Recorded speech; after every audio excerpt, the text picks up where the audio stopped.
Part 2, The Journey of Healing. Some pain doesn't need a name. You just know that staying one more day feels unbearable. So you leave, not to start over, but to find a place where your heart can rest. The next morning, I woke up with a quiet determination that something had to change. I packed a few clothes and my notebook, then stepped out of the stifling room I had stayed in for too long. I needed to escape the familiar space filled with painful memories, even if just for a while. Without telling anyone, I boarded a bus out of the city, heading toward the mountains, a place where I had once known peaceful childhood days. I wasn't sure what awaited me there. All I knew was, I needed a patch of sky to begin healing the wounds in my heart.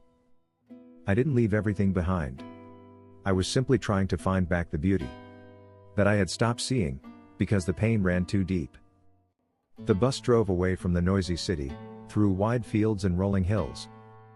I sat by the window, silently watching how the sky shifted across the changing landscapes. At first, it was still the dull gray sky I knew, the kind that hovers over cities suffocating in smoke and noise. But the further we drove, the taller and wider the sky seemed to grow. There were moments when the clouds parted just slightly, revealing a patch of blue, before closing again. That fleeting glimpse of blue stirred something in me. Could the clear sky be waiting for me, just ahead? Healing doesn't require advice. Sometimes, all we need is a place quiet enough to hear ourselves again. I arrived at a small town at the foot of the mountains in the late afternoon. The air was cool and fresh. Red-tiled rooftops nestled along the hillsides, with clouds gently draping the distant peaks. I rented a simple room from a kind local family. The room was small, but it overlooked a green valley with a vast open sky above. That peaceful scene welcomed me like the arms of Mother Nature herself, calming my weary heart. The trees don't ask why you're hurting. The wind doesn't need to know why you came. Nature heals not through words, but through its quiet, unconditional presence. In the first few days, I spent most of my time walking quietly or sitting on the hillside, watching clouds drift. In the mornings, when the sun peeked over the mountain tops, I listened to birds chirping and breathed in the scent of dew-covered grass. In the afternoons, I closed my eyes and let the breeze brush gently through my hair, carrying the faint fragrance of wildflowers.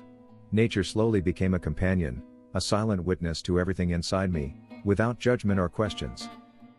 We don't always need someone to lift us up. Sometimes, a single sentence that touches the heart is enough to help us stand again. I brought along a few small books. One of them was a collection of life reflections gifted by a dear friend. Each morning, after sipping a warm cup of tea, I would read a few pages. One morning, I came across a line from Marcus Aurelius. "Accept humbly, let go easily." That sentence stayed with me. All this time, I had been resisting what life had taken away, refusing to accept that he had left, that someone I loved was no longer there. I had worn myself out trying to fight the truth. Now I understood, only by accepting could I let go and take the next step forward. No one can make you feel at peace if you can't sit in stillness with yourself. That night, I sat on the porch and looked up at the starlit sky. It had been so long since I had seen stars this clearly, thousands of lights shimmering on the dark canvas above. I softly said to myself, "I accept what has happened. It hurts. But I will be okay."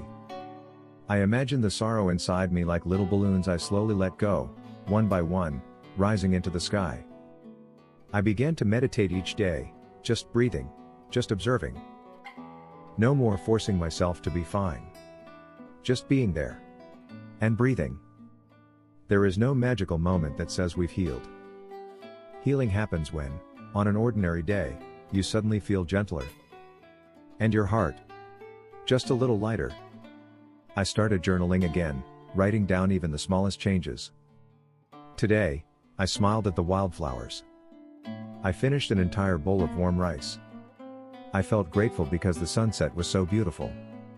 Each line was like a small seed being nurtured in the garden of my soul. I began to feel like I was coming back to life. Not living to forget the pain, but to feel, tenderly, both the old wounds and the new light.